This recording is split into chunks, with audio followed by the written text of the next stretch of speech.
Now question 2 asks us to provide predicate tables which make all of A to E true. Now you might have noticed that in the previous question with the tables we had in question 1, almost all of A to E came out as true.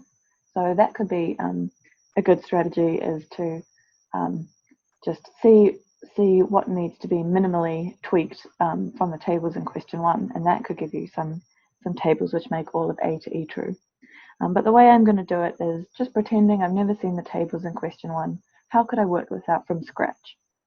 So I'm going to look at I need to make all of these formulas true. And I'm going to start with E, because E has got sort of three separate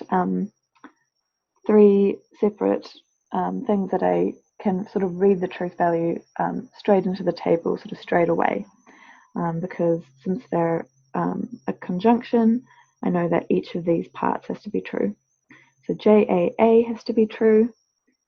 The negation of GA has to be true, which means GA has to be false, and FA has to be true. So I've got in 3 truth values already, and from this table now formula E is true. So next, none of the others are quite as straightforward to read formulas off straight into the table. So I'm going to look at A next. So this says that FA, arrow, JAA, or JBB. And so it's a good idea to look at this one because we do know the value of FA. And the value of FA is 1 from our table. So that means if I want the value of this to be 1, and I know the value of this is 1, then I need the value of this to be 1 as well, because it's an arrow. So JAA or JBB need to be true. So I don't know really which one to pick at the moment, but I'm going to pick one of them and then see if the table works out. And if it doesn't work out, I can come back and pick the other one, make the other choice. So I'm going to pick JAA. Oh, look, in fact, JAA is already true.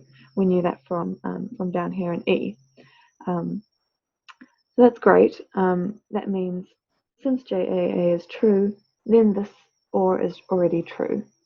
So no matter what the value of JBB is, this formula is already true. So I can actually tick off A just like that. All right, why don't we look at B next? So B has got a biconditional, and I'm picking this one because we have already got some of the values of the formulas inside it. So I want to make this whole statement true, and so what do I know already? I know that GA is false and FA is true. So the biconditional between GA and FA is going to be false. And since these two need to have have the same value to make the main biconditional true, then I need this to have a 0 as well. And that means that JCA and JAC need to have different values. So I'm just going to sort of mark that down over here and over here, that these two values need to not be the same. And I can sort of come back to that later. All right, and as long as that happens, then as long as those two values are not the same, then B will be satisfied. So let me look at C.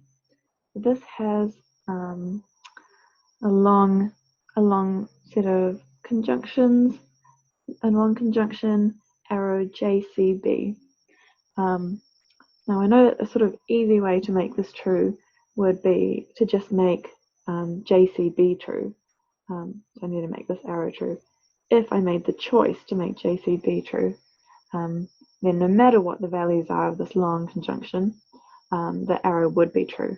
So let me tentatively put down the value of JCB as true.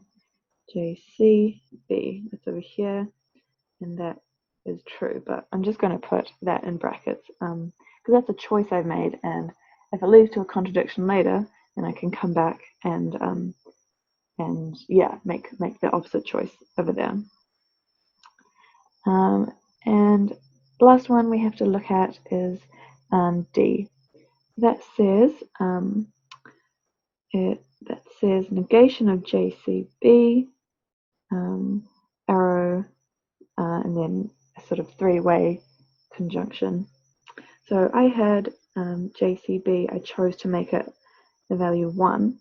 So I want this arrow to be true, and the value of JCB was 1, but the negation of that will be 0. And actually that's very convenient because 0 arrow anything gives me a 1 for the arrow. So I can have any value for this half of the formula, and because I've got my 0 at the front, this formula will be true. So I can tick that one off. And so now I've ticked off A, D, and E. If we go back to C, we didn't run into any problems having JC and having JCB equal 1, so I can tick that one off, and I can make that not tentative anymore, make that a decided value.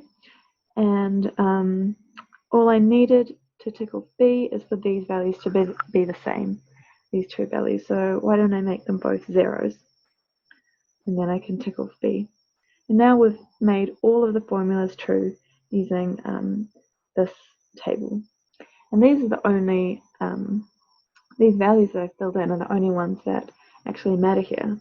But it's asked me to provide a predicate table, to provide some predicate tables which make them all true.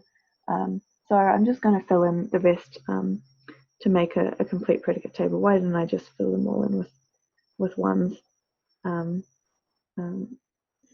But I could have filled them all in with zeros or a mixture. It's just the ones that I filled out originally. Those are the ones that actually mattered to make these formulas true.